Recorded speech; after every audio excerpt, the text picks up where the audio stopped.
अवधूत चिंतन श्री गुरुदेव दत्त, श्री गुरुदेव दत्त, श्री गुरुदेव दत्त। कृष्णं वंदे जगद्गुरु। ओम शिव आदि शिव महाशिव सदाशिव शंकराय नमः। ओम शिव आदि शिव महाशिव सदाशिव शंकराय नमः। ओम शिव आदि शिव महाशिव सदाशिव शंकराय नमः। ओम शिव आदि शिव महाशिव सदाशिव शंकराय नमः। श्री गुरुदेव दत्त, श्री गुरुदेव दत्त, श्री गुरुदेव दत्त। आज 12/13 સંધ્યાકારે પ્રદોષકાર છે. તો જેમના પણ જીવનમાં 10-20 છે, ગ્રહો નક્ષત્રો આદિ વ્યાધિ ઉપાધિથી થાકી ગયા છે, એમણે આ પ્રદોષકારમાં પૂજન કરવું જોઈએ. દર 12/13ના આજુબાજુ પ્રદોષકાર હોય છે, તો એ ધ્યાનમાં રાખવું. બધા જ્યોતિષો, બ્રાહ્મણો, વેદો, શાસ્ત્રીઓ, ગુરુઓથી થાકી ગયા હોય, બરાબર ને? તો આ પ્રદોષકારમાં જઈને મહાદેવની પૂજા કરવી. જેમ નિત્ય કરો છો તેમ જ પૂજા કરવી, અને પૂજા પતે પછી મહાદેવને પ્રાર્થના કરવી કે હે પરમાત્મા, મારા જીવનમાં રહેલ સર્વે આધિ વ્યાધિઓમાંથી મને મુક્ત કરો અને મને સુખી કરો. ठीक है? तो आज प्रदोष काल है और प्रदोष काल में सभी को पूजा करनी चाहिए. जिन व्यक्तियों को, जिन जातक को जो सबसे ठग गए, ब्राह्मण से ठग गए, ज्योतिष से मिल के ठग गए, गुरुओं से भी मिल के ठग गए, ठीक है, और अपने जन्म के ग्रहों नक्षत्रों के कारण जिनके जीवन में आदि व्याधि उपाधि है, ठीक है, दुख और दारिद्रता जाने का नाम तक लेते नहीं हैं. शरीर में शरीर रोगी से बीमारियां चलती रहती है, पूरे घर में आदि व्याधि उपाधि चलती ही रहती है, ठीक है ना? तो उनको ये आज जो प्रदोष काल है, वो प्रदोष काल में शाम को पूजा करनी चाहिए. जैसे महादेव की हम नित्य पूजा करते हैं, ऐसे ही पूजा करनी चाहिए. और महादेव को पूजा के बाद प्रार्थना करनी चाहिए कि मेरे जीवन में रहली आदि व्याधि उपाधि को दूर कीजिए, मेरी दरिद्रता का दूर कीजिए, और मुझे सुखी और संपन्न जीवन दीजिए, मुझे शुद्ध सात्विक जीवन दीजिए, भक्ति दीजिए. ठीक है ना? भगवान के पास सब कुछ मांगो, लेकिन साथ में भक्ति मांगना, सत्संग मानना. ठीक है? जिससे आपके पैर सदा जमीन पर ही रहे. ठीक है? हाँ. अवधूत चिंतन श्री गुरुदेव दत्त, श्री गुरुदेव दत्त, श्री गुरुदेव दत्त. परमात्मा भी धीरे धीरे दर बढ़ा रहा है ना? हर साल आपको दर्द, परेशानी, आपत्तियाँ थोड़ा थोड़ा प्रलय करके आपको आगे का जो महाप्रलय है उसके लिए सज्ज कर रहे हैं. इसीलिए मैंने बोला कि 25 से ज़्यादा 26, 26 से ज़्यादा 27, 27 से ज़्यादा 28, 28 से ज़्यादा 29, 29 से 30, 30 से 31, 32. जैसे जैसे आगे जाओगे हार्ड पेपर आने वाला है. तो 25 से 32, ठीक है ना? हाँ. कितने सवाल हुआ? 7. हाँ. तो आप समझिए कि आप 6 स्टैंडर्ड में हैं. 2025 मतलब 6 स्टैंडर्ड, ठीक है ना। हाँ, फिर उसमें पास हो गए तो 7 में मतलब 2026 में, ऐसे उसमें पास हो गए तो 8 में मतलब 2027 में। समझ, आप गिनती करते ही जाओ। उसमें सा पास हो गए तो 2028 में मतलब स्टैंडर्ड 8 में। उसमें पास हो गए तो 2029 में मतलब स्टैंडर्ड 9 में। उसमें पास हो गए तो 2030 में मतलब स्टैंडर्ड 10th में, ठीक है। फिर 2031 में पास हो गए तो मतलब स्टैंडर्ड 11th में, और 2032 में पास हो गए तो मतलब स्टैंडर्ड 12 में पास हो गए। फिर कॉलेज जाने का है 32 से 36 37। तो हर साल पढ़ाई कठिन ही होने जा रही। हाँ, देखो कल पूरे बॉम्बे को हिला दिया बारिश ने। आज रात से सूरत में चालू है। मैं आपके साथ अभी सत्संग कर रहा हूँ, अभी भी हल्की फुल्की मुन बारिश गिर रही है। मेरे पैर भीग रहे हैं, मेरे हाथ भीग रहे हैं, लेकिन परमात्मा को प्रार्थना करके बैठा हूँ। देखो कहाँ तक आपसे सत्संग हो सकता है। कहीं एनआरआई के मतलब कमेंट्स आ रही है, सर कनाडा में क्या होगा, अमेरिका में क्या होगा। मैं उनसे बोल रहा हूँ मेरे आगे की वीडियो आप देख लीजिए। एनआरआई के लिए मैंने स्पेशल वीडियो बनाए हैं। कुछ वीडियो गुजराती में भी है और कुछ हिंदी लैंग्वेज में भी है। फिर भी मैं आपको बता रहा हूँ, अगर आप आज मेरा ये संदेश सुन रहे हैं तो बस इतना ही मेरा इशारा काफ़ी है। जो लास्ट वीडियो था ना, क्या था, ये दिवाली मना ली मना ली, अगली दिवाली मना ली तो समझो भगवान की कृपा है। फिर उसके बाद की दिवाली मतलब 2027 की से तो दिवाली, हर दिन दिवाली। सभी लोगों ने वीडियो मेरे सुना होगा, नहीं सुना है तो सुन लीजिए। ये साल दिवाली मना ली, ठीक है, मना लो। अगले साल दिवाली मना ली तो समझो भगवान की कृपा है। और 2027 से तो हर दिन दिवाली, इतनी आतिशबाजी होगी। तो एनआरआई लोगों के लिए भी मैं बोल रहा हूँ, जो मतलब इनलीगली है, जिसके डॉक्यूमेंट्स वीक है, ठीक है, जो लोग अनऑफिशियली गए हैं, वो तो ये दिवाली से पहले ही आ जाए तो बहुत अच्छा है। सराउंडिंग दिवाली आ गए तो बेनिफिट में रहेंगे, है ना। और जो उधर लीगली भी है, उनकी भी परेशानी दिवाली के बाद स्टार्ट होने ही वाली है। इसलिए मैंने बोला ये दिवाली मना ली, ठीक है, अगली दिवाली मना ली तो समझो कि परमात्मा की बहुत कृपा है। फिर 2027 से तो आप भूल ही जाना। હું એમ જ થોડો કહું છું તમને, હે, રોજ આવીને જેટલા પણ એનઆરઆઈ મિત્રો છે, ગુજરાતી છે, વિદેશમાં છે,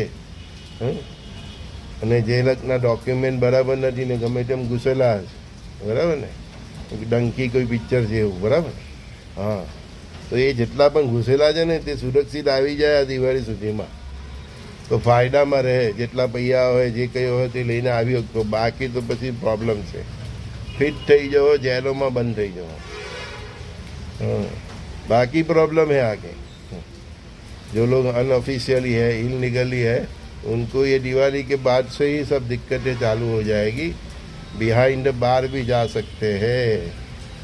तो उनका परिवार भी ये सुनता है तो उनको अपने बेटे, भाइयों, पति को मना लो, समझा लो। नहीं तो फिर भारत सरकार भी क्या करेगी। आप अगर लीगली नहीं गए हैं, अनलीगली गए, तो गवर्नमेंट क्या सपोर्ट करेगी, है ना।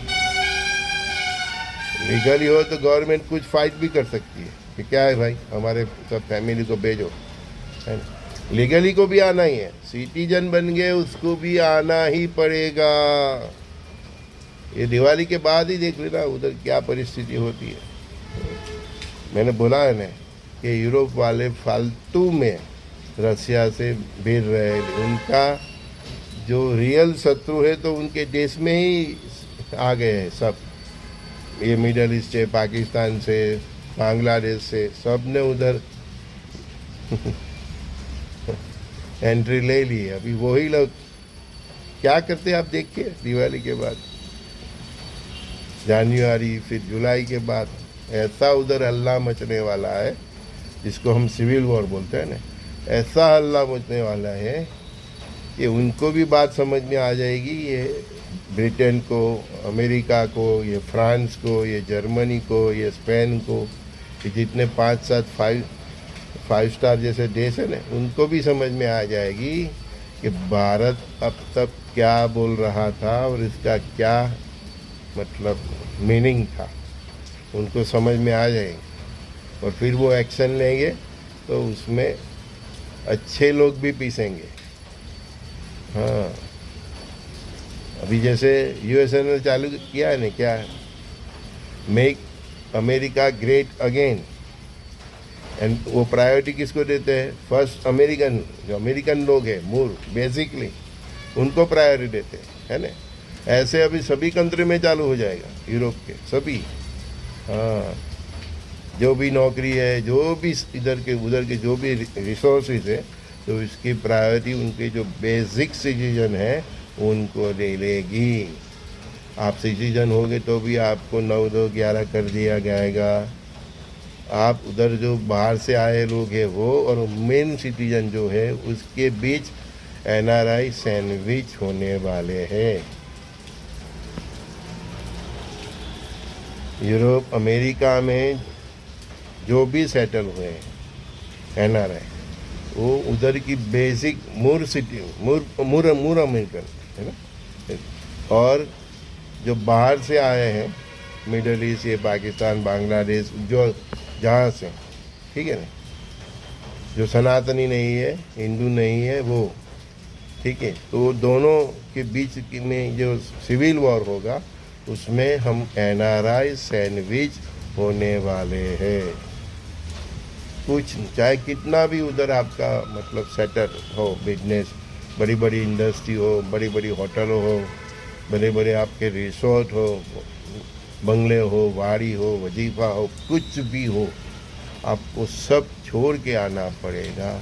ऐसा माहौल उधर बनने वाला है। 3 स्टेज पे उधर फाइट होने वाली है।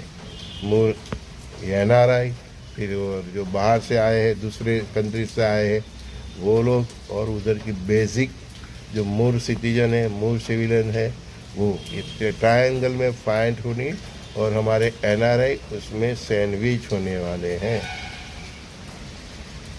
गुजराती लोगोને હજુ સમજ નહીં પડતી હોય તો કહી દઉં કે આપણા જેટલા ગુજરાતીઓ છે વિદેશમાં, એ ત્યાંની જે બેઝિક પ્રજા છે તે મૂળ સિટીઝન, મૂળ અમેરિકન, મૂળ કેનેડિયન, મૂળ બ્રિટિશ, મૂળ જર્મન, મૂળ ફ્રાન્સિસ પ્રજા તે, અને બહારથી જે પ્રજા આવેલી છે તે, એની વચ્ચે જે સિવિલ વોર થશે એમાં આપણી પ્રજા સેન્ડવિચ થવાની છે।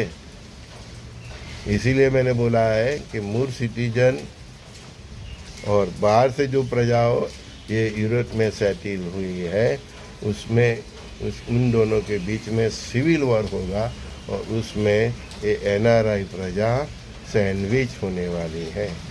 आप कुछ भी कर लो, अगले साल जनवरी के बाद आप देखोगे कि एनआरआई का इंडिया में आना शुरू हो जाएगा। मजबूरी में उधर के माहौल को देखकर, कुछ के पास डॉक्यूमेंट्स नहीं होगा, उसकी वजह से सबको आना ही पड़ेगा। जैसे भारत पाकिस्तान तक का वॉर हुआ था तो उस समय जो हिंदू इंडिया में आए थे, ऐसी ही हालत एनआरआई की होने वाली है। समझे तो ठीक है, नहीं समझे तो ठीक है, हमें क्या। हाँ, वो लोग हमें गाली भी देते हैं, हम सुन लेते हैं। वो यीशु बोलते थे ना, इनको मालूम ही नहीं है परमात्मा, इन्हें क्षमा कर देना। बस मैं भी उनको क्षमा कर देता हूँ। जब आएगी सर पे तब मुझे याद करेंगे, है ना। हाँ, हमारा काम तो क्या है, नेकी करो और भूल जाओ, बताना फ़र्ज है, ठीक है। इसीलिए बोला था ये दिवाली मना लो, अगली दिवाली हो गई ठीक है। 2027 से तो आप भूल ही जाना, हर दिन दिवाली है, इतनी आतशबाजी होने वाली है। મને ગરીબ લોકો, જે લોકો લોન લઈને પોતાના ખેતરો વેચીને અહીંયા સગાવાલાથી ઉછીના લઈને ગયા છે, ગરીબ મધ્યમ વર્ગના લોકો કે જેમનું અહીંયા કોઈ ભવિષ્ય ન બનતું હતું, અને એ લોકો જે ગયા છે એમની શું હાલત થશે તે વિચારીને જ મને મારા રૂવાતા ઊભા થઈ જાય છે। जो भी भारत के गरीब लोग हैं, मध्यम वर्ग के लोग हैं, जो अपने बच्चों को इधर सेटल ना कर सके, अच्छी जॉब ना मिले, और उसकी वजह से जिन्होंने बैंक से कर्जा लिया है, दोस्तों से कर्जा लिया है, किसी ने अपने खेती बाड़ी बेच दिए, किसी ने अपने बंगला फ्लैट बेच दिया है, और वो सब बेच के जिन्होंने अपने बच्चे को, अपने परिवार को विदेश भेजा है, मुझे उनकी चिंता हो रही है। वो सोच के ही मेरे रोआते खड़े हो जाते हैं। बहुत बुरी हालत उनकी लोग। करीबन एक आदमी विदेश जाने के लिए 70-80 लाख का खर्चा करता है, कोई 40 लाख का करता है, 50 लाख करता है। यहाँ आएंगे, अनसेटल होंगे, फिर जिनसे पैसा लिया है वो भी मांगेंगे, ज़मीन बेच दी है वो क्या करेंगे।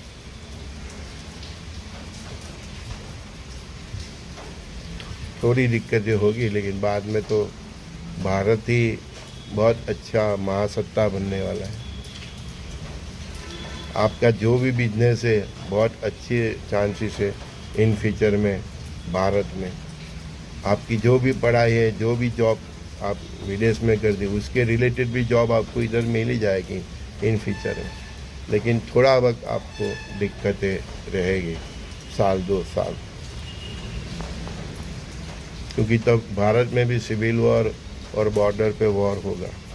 तो ये सब में से हम बाहर निकल गए तो उसके बाद तो विदेश से भी चाहे कोई भी NRI भारत आए, चाहे उधर उसका वो आके इधर बिजनेस करे, जॉब करे, तो बहुत अच्छे चांसेस हैं।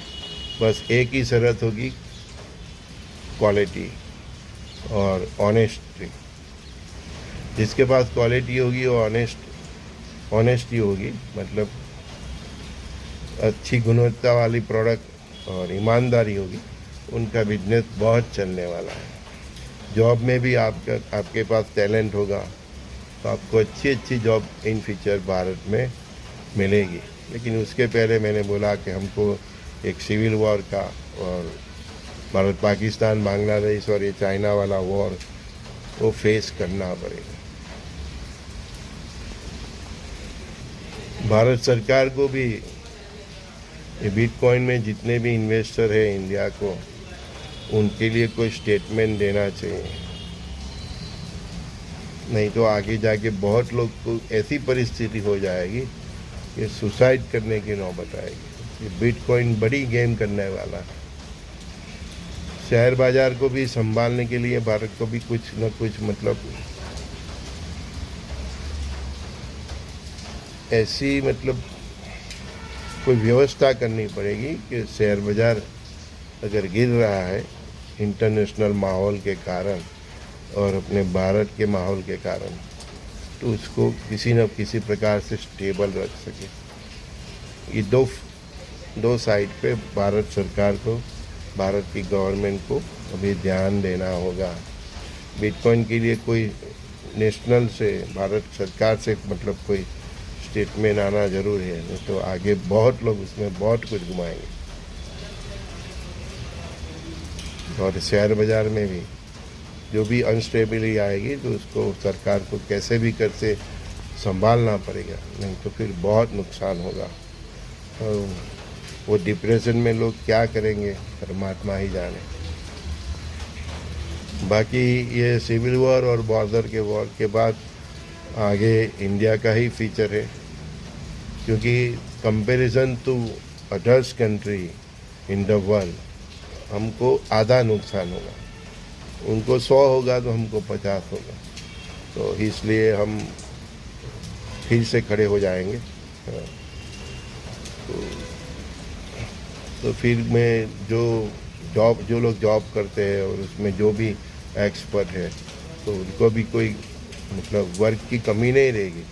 और जिनके पास अच्छा बिजनेस है, अच्छी प्रोडक्शन लाइन है, बस उनको केवल क्वालिटी, क्वांटिटी और ईमानदारी ऑनेस्टी, इसके ही ध्यान रखना पड़ेगा। तो फिर आगे तो बल्ले बल्ले ही है। तो कल किसी बंदे ने कमेंट्स की थी कि सर अमेरिका और कनाडा का क्या हो, तो इसीलिए आज मेरे को आपके सामने फिर से आना पड़ेगा ड्यू टू दिस सब्जेक्ट कि जो लोग इनलीगली है, जिनके डॉक्यूमेंट्स लिंक है, वो तो ये दिवाली से के आसपास ही आ जाए या दिवाली से पहले, ठीक है। और जो लीगल है उनको अगले साल जनवरी के बाद दिक्कतें स्टार्ट हो जाएगी। आपको मारेंगे, पीटेंगे। मूर उधर की जो मूर सिटीजन है, सिविलियंस है, मतलब मूर जो प्रजा है, अमेरिकन है, ब्रिटिश है, फ्रांस है, जर्मनी की है, कनाडा की है, स्पेन की है, तो वो जो मूर प्रजा है उसका, और वो कंट्री में आके सेटल हुए बाहर की प्रजा, उनके बीच में जो सिविल वॉर होगा, तो इसमें हम एनआरआई की सैंडविच होने वाली है। बस इतना बता दूं। और आपको आपका जान की रक्षा की, जो माल संपत्ति है वो तो उधर ही रह जाए, तो आपको जान बचाने के लिए और माहौल ही ऐसा हो जाएगा कि आप परमानेंट के लिए उन कंट्रीज़ को बाय बाय ही कर देंगे।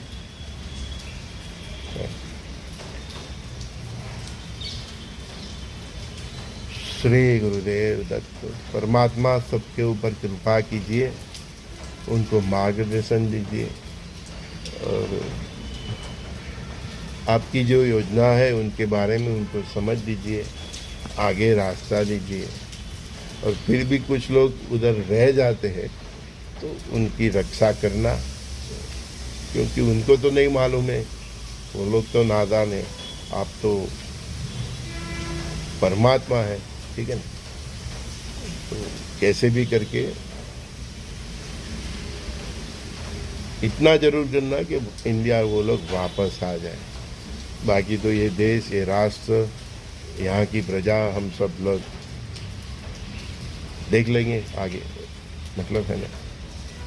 શ્રી ગુરુદેવ દત્ત।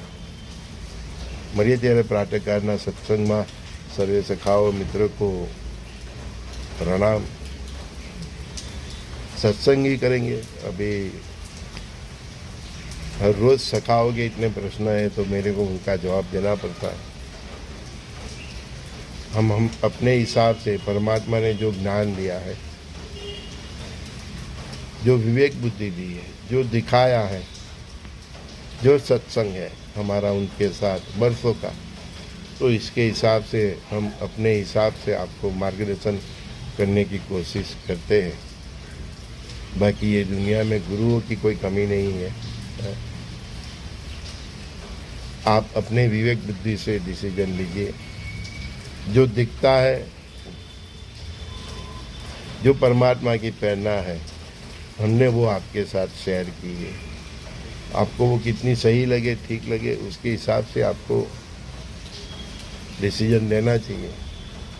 बाकी ये बात तो कन्फर्म है कि ये दिवाली के आसपास से ही जो इनलीगली है, अनऑफिशियली है, उनके ऊपर गाज गिरने वाली है विदेश में, और जो लोग ऑफिशियली है उनके ऊपर 2026 जनवरी के बाद, मतलब ये दिवाली के बाद ही उधर ऐसा माहौल ही हो जाएगा कि धीरे धीरे सबको इंडिया वापस आना पड़ेगा।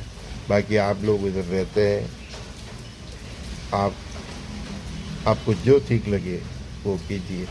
B careful, take care. लेकिन मेरी एक सलाह है एक ब्रदर की तरफ से कि आपके पास प्लान भी होना चाहिए। कुछ भी परिस्थिति हो तो इंडिया में आके आप क्या कर सकते हैं उतना इन्वेस्टमेंट कर दीजिए। इधर की गवर्नमेंट बैंक है, वो है, कुछ लैंड खरीद लीजिए, कुछ शॉप खरीद लीजिए, कुछ ना कुछ ऐसा कीजिए कि आप सडनली आपको आना पड़े तो आपके पास प्लान बी के है तो कुछ न कुछ काम धंधा करने की मतलब जगह हो। ठीक है। श्री गुरुदेव दत्त।